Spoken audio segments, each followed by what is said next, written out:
Right, in this video, I'm just going to show you how I made this render right here. So I've just recorded myself creating the whole thing, and you just get to see me make this. A big part of this one was making these, I don't really know what these are, but these big floating rock pillar formation things. So I used some sculpting to make those. I'll show you how I did that in a second, but yeah, basically we're just going to go through sculpting one of those, using it to create the rest of the environment, texturing, how to get edgeware like this, and the entire environment creation actually in this video. A lot of the techniques that I used in sculpting this rock stuff here, it came from this video here by this guy, Weighted Normal. So he just made this video called Making a Rock in Blender. I used pretty much the exact settings that he talks about in this video. I just applied it to a different shape. So that's where I got that from. A lot of the inspiration for this render came from actually Mid-Journey. I was just messing around with it, and I got this right here. I don't really know what this is, but it looks cool. And so that's where the idea for like some, I think I had another one in here too, but these big like flat kind of rock formations on either side. That's where I got the idea for that, and that's just kind of what I was going off of. I know it didn't turn out looking very much like this at all, but it's okay. You know, it just led to something different, which I think turned out fine. So yeah, if you want to see me make this, just keep watching. That's what the rest of this video is. I think what I want to start with is a cube. So I want the shape of this. I'm gonna just make one of them to start off, like one of these big chunks over here, and I could probably get away with duplicating it a few times and just adding some minor variation to switch it up. But yeah, I'm gonna start with that, and we'll just kind of bring this into sculpting and then just make it a bit more rock-like, and then take that and then bring it back in here and then make a scene out of it. So I don't want to spend too long sculpting, but I will just quickly run through a couple of things. Before I sculpt, I'm actually going to do this using the bisect tool. It's underneath the knife. If you just press and hold on the knife tool in here, this is the toolbar, press T to open and close it in edit mode, and then just go to the bisect thing right here. The way this works is you have to have the entire mesh selected for this to work, and then you just click and drag, and you can see it's just kind of bringing up some points here. If you click on clear outer and then also fill, let me just try that again. Let me check those before I do this, and then yeah, there we go, then do it, and then you can just kind of move it around with this. That's how you can get some interesting, it's basically, you can do this with booleans too, but this is a faster way that I've found, again, from that video I just showed of how to do this kind of thing. And this will just give a good starting point for the sculpting workflow I'll show in a second.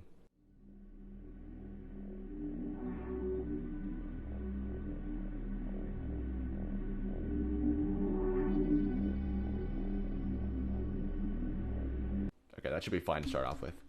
Now let's apply the scale, and then jump into the sculpting workspace here. And then the settings he was using that worked really well is you just use the scrape brush, turn on dynamic topology, and then there's a few settings you got to change in here to make this just work really well. First of all, strength should be up decently high, and then there was this weird setting in here.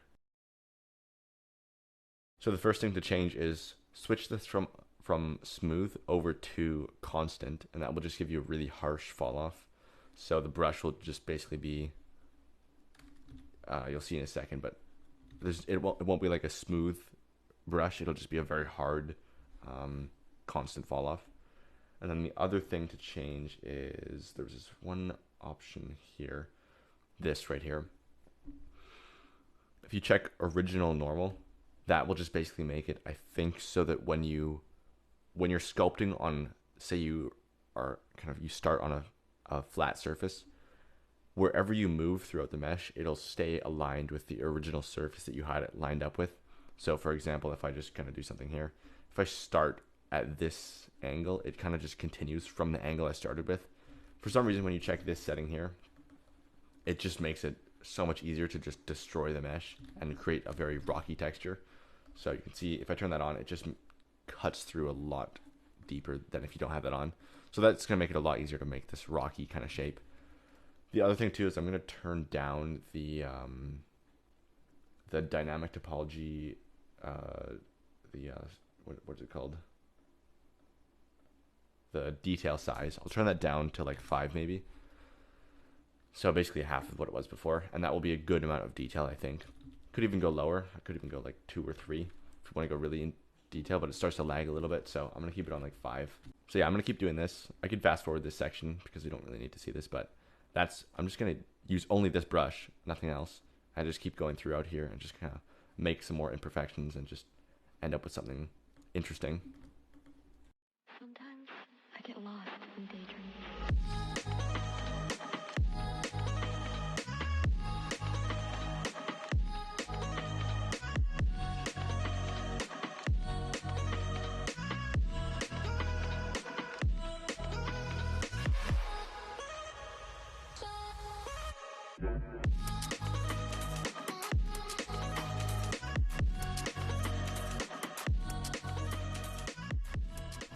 Okay, I've got this.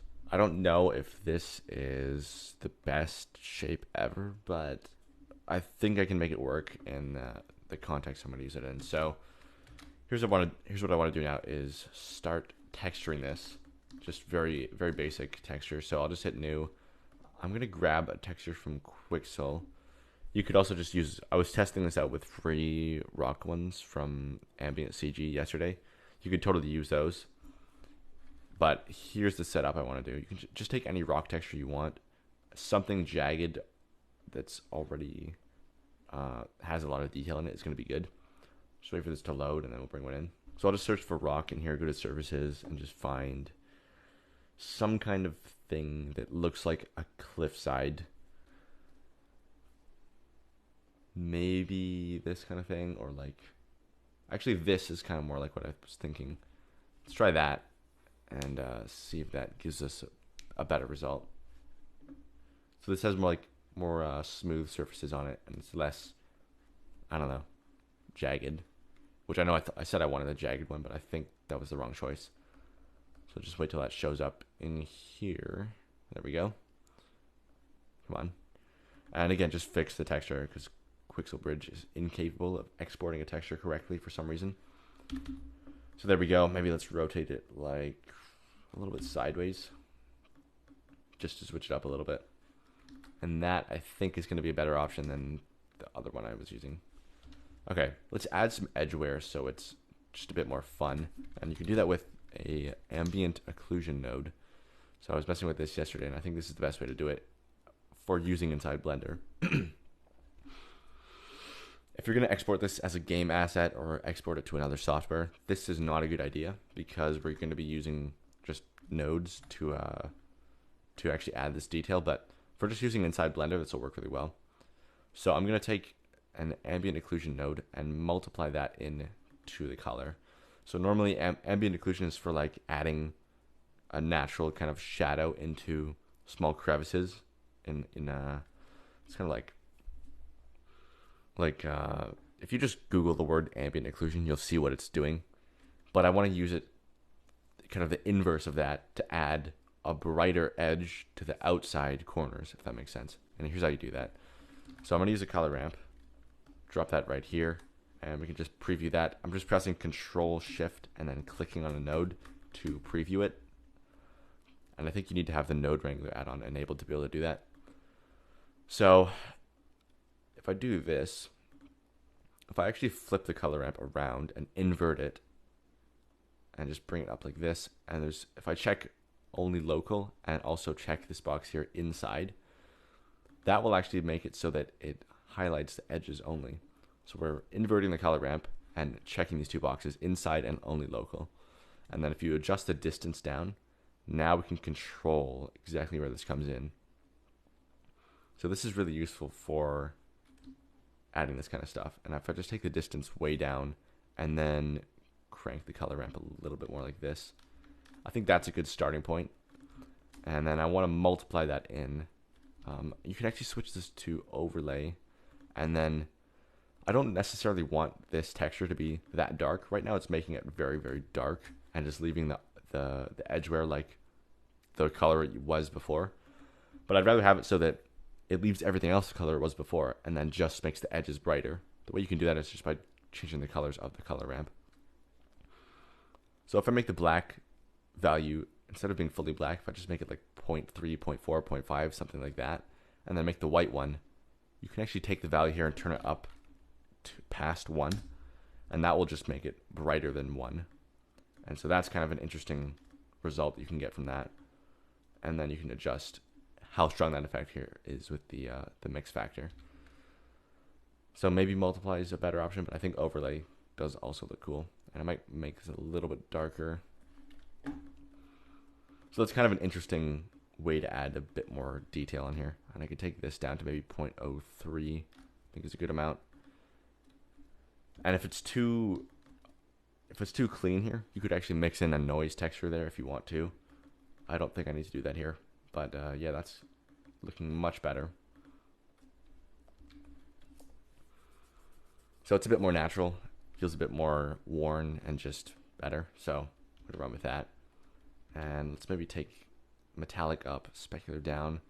It's not the most realistic settings ever. In fact, if you want realism, don't do that. But I think it looks kind of cool doing that. The other thing I might do too is make it kind of damp. So I might take a color ramp into the roughness and just crunch this up a little bit like that until I start to see where it's coming in. And then just bring this handle back a little bit. So that's kind of a bit more interesting. And then adjust the other settings accordingly. I think that's a good starting point. This is a bit much here, but I think it's maybe fine. Yeah, that's cool. Okay, let's start setting up a scene with this. I'm just going to use this one a bunch of times. I don't need it to look exactly like my reference, but that is just going to give me a good starting point for some ideas. So I want this huge. Let's make a big landscape, and let's go to like 24 millimeters. Zoom this in so you can actually see what's going on. And yeah, so I want to just block this out. So the camera's going to be low to the ground, looking kind of upwards. This will just kind of be up here or out here like this.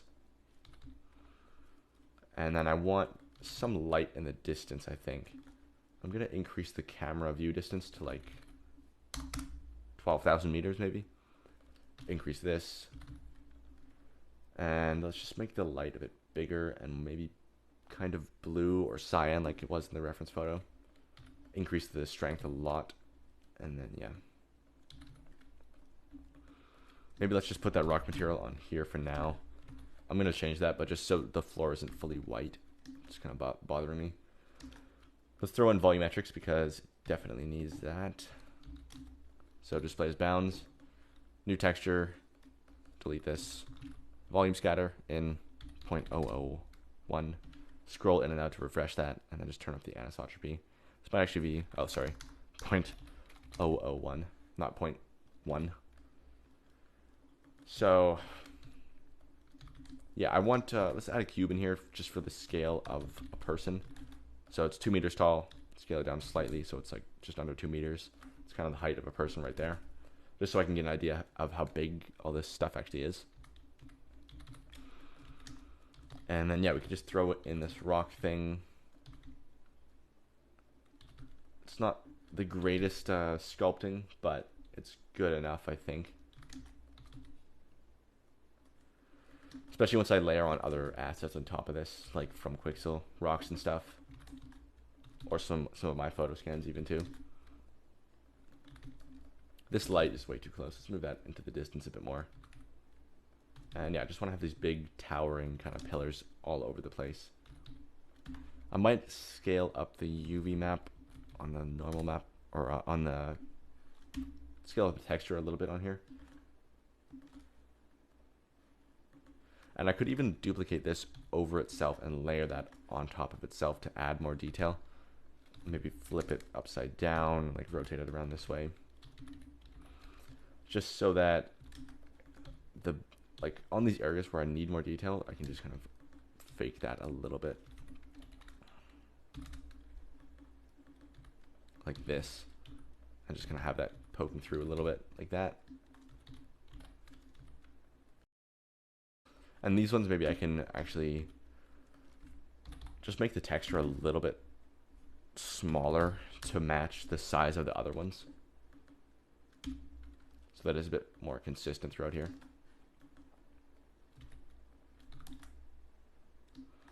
And then I could do one big one in the middle if I wanted. That might be cool, but it might not need to be there. Could just do this by like duplicating this over itself a few times. Not really sure about that, but could be nice. Just have a really blocky shape here.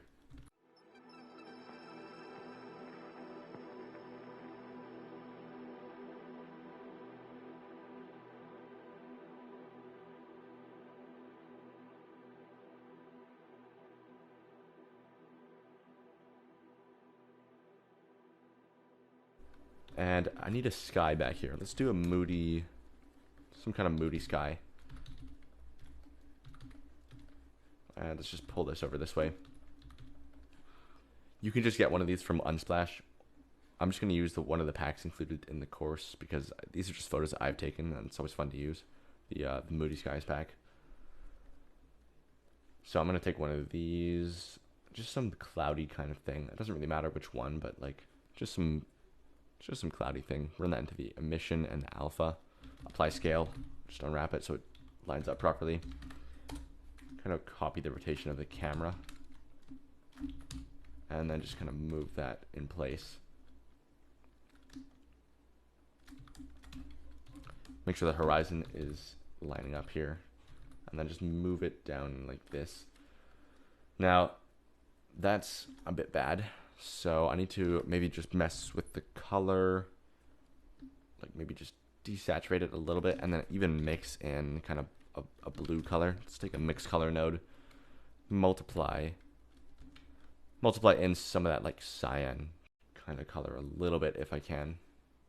Not too much where it's like annoying, but just a little bit.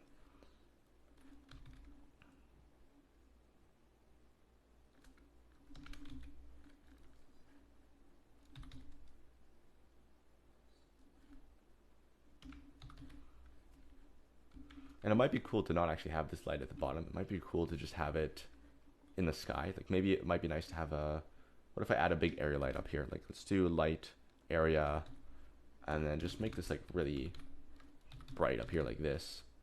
That's too much. 23 million is way too much. Let's turn that down. Make the size like 50 meters and then just pull that way up like this. Maybe make it actually a little bit of that cyan color, but not too much. It's a little bit bright, so maybe let's make it like 1 million. Bring it back down a little. This sky is getting in the way, so I'm going to take that and then just go visibility, turn off shadow, and now I can move the area light around wherever I want and not worry about the sky getting in the way. That's kind of a cool lighting setup there. Might be nice too to have like coming from off to the side. Like what if it's like this? Let's desaturate it slightly and then make it just really bright, like 12 million. And then do something like this where it's just off to the side. Like that is pretty cool. I really like that actually. That's really interesting lighting where it's like pretty surreal, but kind of looks a little bit real.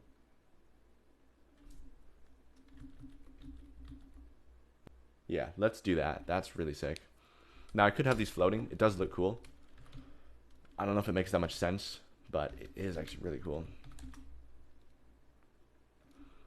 What might be nice is having it floating, but then adding a lot of really small kind of like particles to supplement the to kind of make it feel like everything's kind of surreal and floating and like, yeah.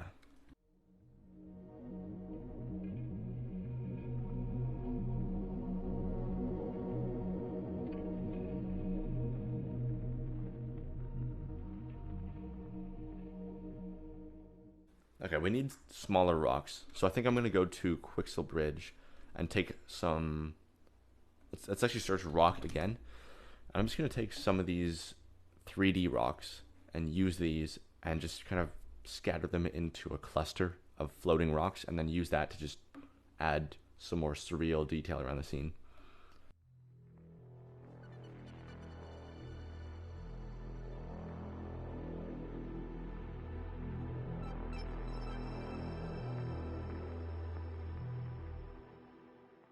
on the floor, I actually don't want the changes I do to this one to affect the other meshes with this texture on it. So the way to make this its own unique texture is you click this button at the top, this 7 right here. Just tap that. And now any changes I make to this one, like if I just make it red, it won't affect the other it won't affect the other textures in here. It's its own texture now, effectively. That actually looks kind of cool. I wonder if it would be cool to do like Star Wars kind of thing where it's like red at the bottom. Let's take this, run it into the height, not holdout. This displacement height rather. Control 1, simple, adaptive, and then we want to turn on displacement and bump. Apply scale, and there we go. So now we've just turned on adaptive subdivision, we've enabled displacement, and now it's actually displacing the mesh, as you can see, which is perfect. So let's do this. Noise texture, mix that together with this, and then increase this to like 2 maybe. And then I also want some water at the bottom. Let's try and do that. So if you haven't seen my video on making water, this is just that. You basically just make the water shader once, save it as an object in your asset browser, and then just add that in anytime you need water. So I'm just going to try that and just see if it makes sense.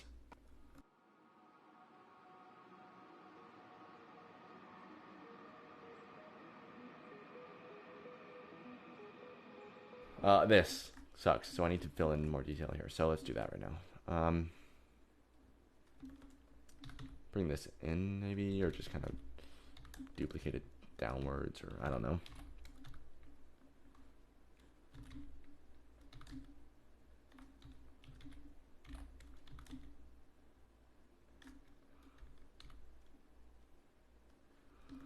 That's fine-ish there. This needs some more detail here though. Maybe flip this on the Z. Yeah, that's fine. Cool, I like that. Now, maybe let's get some more rocks on the ground. So let's take like, see how the ground is very rocky here. This is not what my picture is looking like at all, but it's okay. Kind of went a different direction, but it's totally fine. Let's go to purchased in Quixel, purchased 3D assets, and just find nature and just go to like, let's get some of these rocks. I've used these in a lot of renders, but they're good ones. So I'm just going to take these.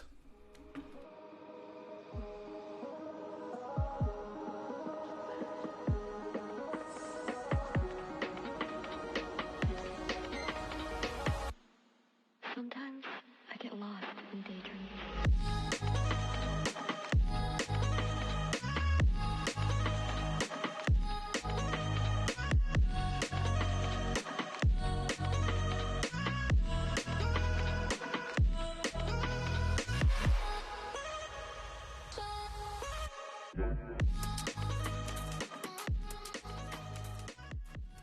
Okay, so I kind of just paused and then went to Midjourney, generated a bunch of these characters by just typing in like robed figure facing away from the camera, white background, that kind of thing. I'll show you the exact prompt in a second, but I just made a bunch of these, which are going to be super useful, I think. I don't know why I didn't think to do this a long time ago, but anyways, I took one of those, threw it onto a plane, just ran the color into the base color, and then the alpha, or the color as well into the alpha, and then just used a color ramp to invert the mask, so you can see what that's doing, just to make the white section of the image transparent and the darker sections of the image opaque, and then that just leaves you with the outline of the character, which is super handy.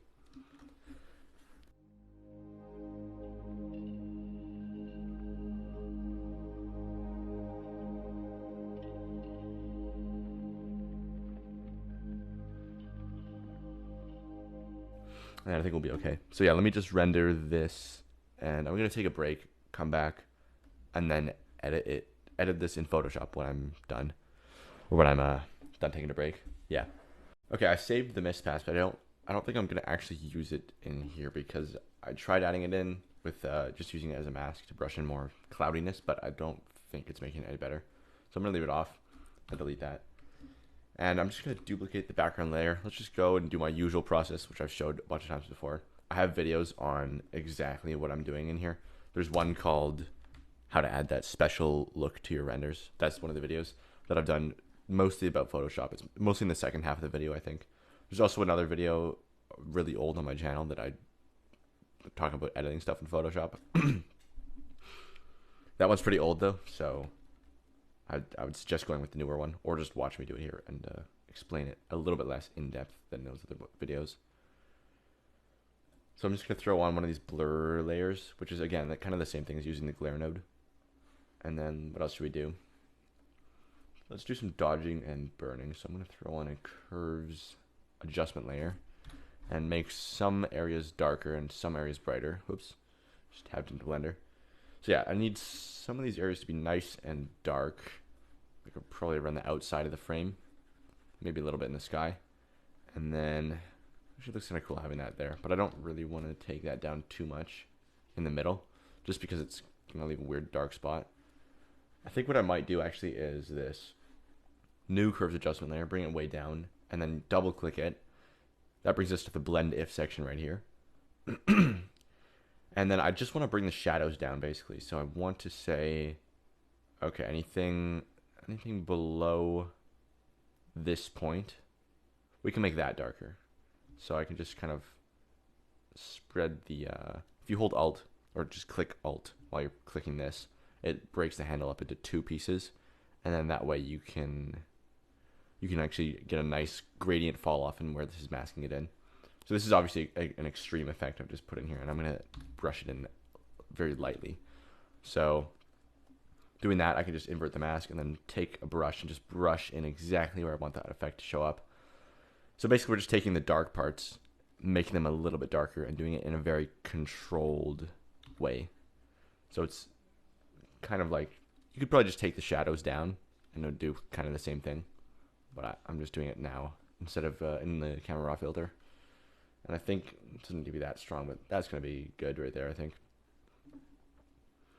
I could try making some areas brighter. I don't think it really needs it, though. Like, maybe this section right here. I think that's all that needs. Maybe a little bit down here and over here. Maybe not even that much, though. Get rid of that a little bit on the sides. So yeah, that's good there. Let me just save this as this edit. And I'm going to take one of these lens dirt things. If you just search Action VFX lens dirt, you'll find this exact pack. I'm going to drop one of these on here because I think it would be cool in this one. So let's throw that on there, throw it on screen, create a mask, and then just brush it in to wherever it seems right. I don't want this effect to be too strong, but just a little bit on like 5-10%. I think it's going to be cool.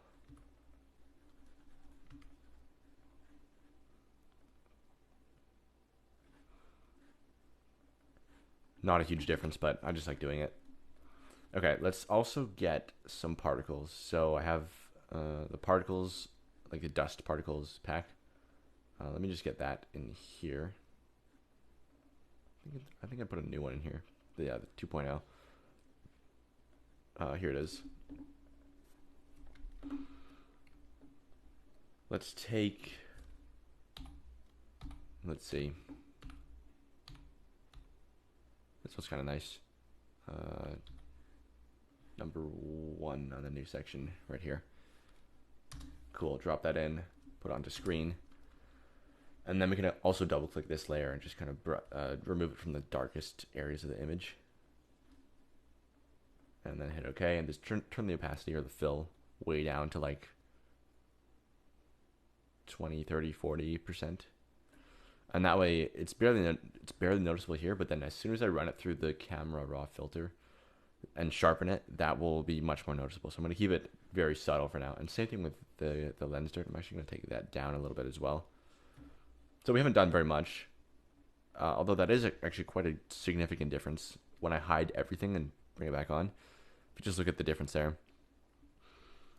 that all those all those subtle effects actually, they add up to make it quite a lot nicer, I think. So again, let's just run through what we've done so far. Blur layer, you duplicate the background layer, blur it, throw it on screen. Some burning, making the edges a little darker, or whichever areas seem like they should be darker, making those darker. Making a little bit of the shadows a little bit darker as well. Lightning, just dodging like brightening up some areas, and then adding on that lens dirt, and then particles, and then all of that combined.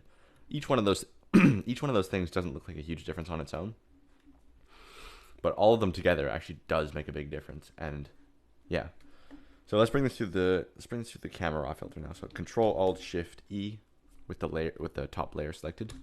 Control Alt Shift E duplicates and merges all layers together. Filter, convert for smart filters, and then camera raw filter. And let's just go through here and just see what is going to look good.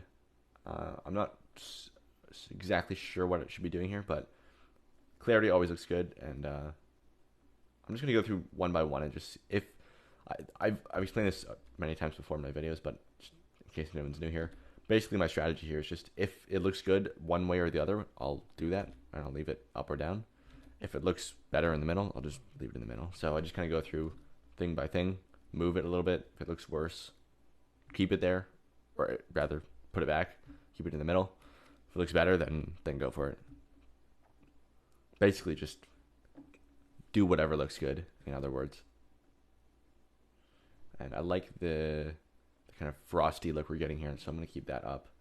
It almost makes this look like ice instead of rocks, or like dirty ice or something. It's kind of cool. Just add sharpening. That's nice. Maybe the masking doesn't need to be that high.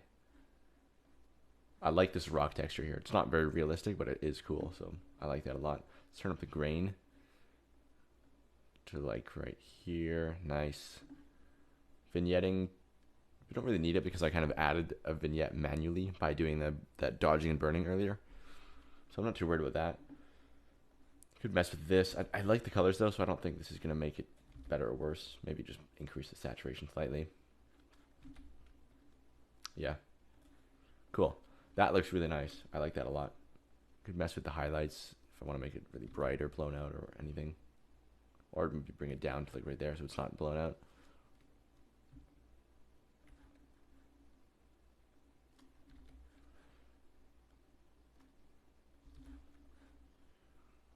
It does actually look really cool having this totally blown out like this, so I like that a lot. That's actually really cool, I'm not gonna lie. Let's do that a little bit. Maybe not that much, but just a little bit more, right there. And then the highlights can just come down so it's not blowing out this background as much. I think that's good right there. And then bring the black slider down so that we're actually still getting pixels in the image that are fully black. And then let's see, shadows.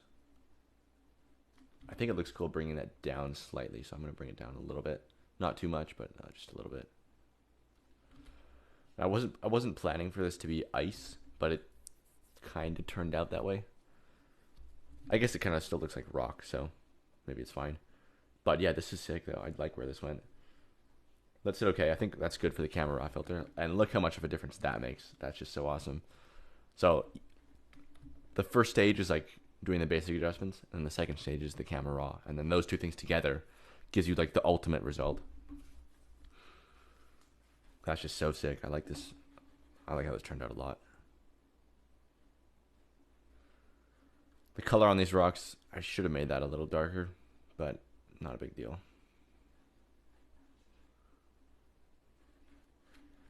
Let's do one last thing, a color lookup. Bring that down here, just choose any one of these that looks good. Let's just see, scroll through them and find one that's cool.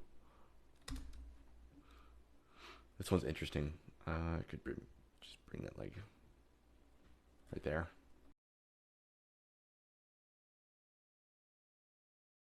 So yeah, let's put one of these on here. This one's kind of cool. Might just do that. I don't want it that intense, but I'm just trying to squeeze like the extra 5% of quality out of this image. And then maybe let's do a curves layer. Again, just trying to maximize every little thing I can. Because even though these last couple layers don't make that big of a difference themselves, like I said, it's all those things that came before it that add up to this final thing. And so if I can add a couple extra things that boost it even more, it's it's that kind of compound effect where all these little things that you don't really notice them until the very end, and then you kind of get this exponential boost in quality at the very end. take that down a little. Yeah, nice. I think we're good there. I think this is done. I'm happy with this. So I don't really know what this is, but it looks sick, and I'm very very stoked about that. So sweet. So yeah, hopefully that gives you some ideas for, I don't know, making rocks or making like surreal landscapes, or just how lighting does not need to be complicated, or it's this stuff doesn't need to be like overly complicated. You can get away with like simple shapes and just use good lighting, good environment, you know, just keep it simple. And a lot of the times that's the way to go, and you'll end up with better results if you keep it simple. If you look in the description of this video, there is a link to a course that is for the people who want to go really, really in depth into my environment creation process. If you want to see me just make things unedited, start to finish, like just 0% start all the way through, everything to the very end. And you also want to get a bunch of 3D models that I use in my own work, and a bunch of other stuff, access to a Discord server with everyone who's joined the course. All that stuff is just linked below in the first link, so you can go check that out if that sounds right for you. If you don't want to spend money, probably not for you, but for the guys who want to go really in depth with this shit, that link is for you. Okay. I will see you in some other video then. Cool. Thanks for watching, and yeah, bye.